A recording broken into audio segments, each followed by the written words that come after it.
പാലക്കാട് തെരുവുനായ ആക്രമണം ഉണ്ടായി. പട്ടാമ്പിയിൽ പലയിടത്തായി 5 പേർക്കാണ് കടിയേറ്റത്. പരിക്കേറ്റ 5 പേർ ചികിത്സയിലാണ്. ദൃശ്യങ്ങളിലേക്കാണ് ആദ്യം.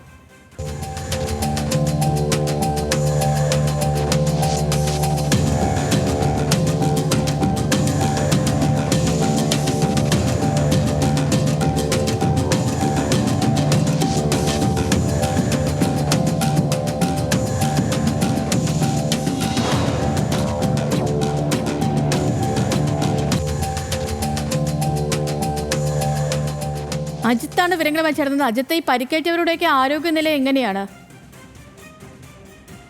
സേതുലക്ഷ്മി, അതിനു മുമ്പ് ഈ ദൃശ്യങ്ങളിൽ കാണുന്നത് ഒരു കാര്യമുള്ളത്, ഒരു പ്രകോപനവും ഇല്ലാതെയാണ് ഈ തെരുവുനായ ആളുകളെ കടിക്കുന്നത് എന്നുള്ളതാണ്. റോഡിലൂടെ നടന്നു പോകുന്നവരെ പെട്ടെന്ന് യാതൊരു പ്രകോപനവും ഇല്ലാതെ കടിക്കുന്നതാണ് ഈ ദൃശ്യങ്ങളിൽ കാണാൻ കഴിയുന്നത്. 5 പേർക്കാണ് കടിയേറ്റത്. സേതുലക്ഷ്മി ചോദിച്ച ചോദ്യത്തിലേക്ക് വന്നാൽ ഇവർ ആശുപത്രിയിൽ ചികിത്സ ചെയ്തിട്ടുണ്ട്. നിലവിൽ കാലുകൾക്കാണ് ആളുകൾ കടിയേറ്റിട്ടുള്ളത്. ആരുടെയും നില അത്തരത്തിൽ ഗുരുതരമായ സാഹചര്യങ്ങളൊന്നുമില്ല. പക്ഷേ ഈ നായ്ക്ക് പേവിഷബാധ ഉണ്ടോ എന്നുൾപ്പെടെയുള്ള കാര്യങ്ങൾ ആളുകൾക്ക് സംശയമുണ്ട്.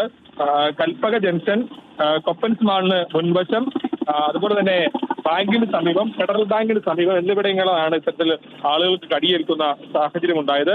പട്ടാമ്പി നഗരസഭാ ജീവനക്കാരനായ ഷിജു, അതുപോലെ തന്നെ അലി, അതുപോലെ തന്നെ ദേശമംഗലം സ്വദേശിയായിട്ടുള്ള അലി, കരിമ്പുള്ളി സ്വദേശിയായിട്ടുള്ള മുഹമ്മദ്, അതുപോലെ തന്നെ ജമീല എന്നൊരു സ്ത്രീക്ക് ഉൾപ്പെടെയാണ് കടിയേൽക്കുന്ന സാഹചര്യം. അതായത് ഇപ്പോഴും ഈ നായ ഇതുവഴി തെരുവിലൂടെ അലഞ്ഞു നടക്കുന്ന സാഹചര്യമാണുള്ളത്.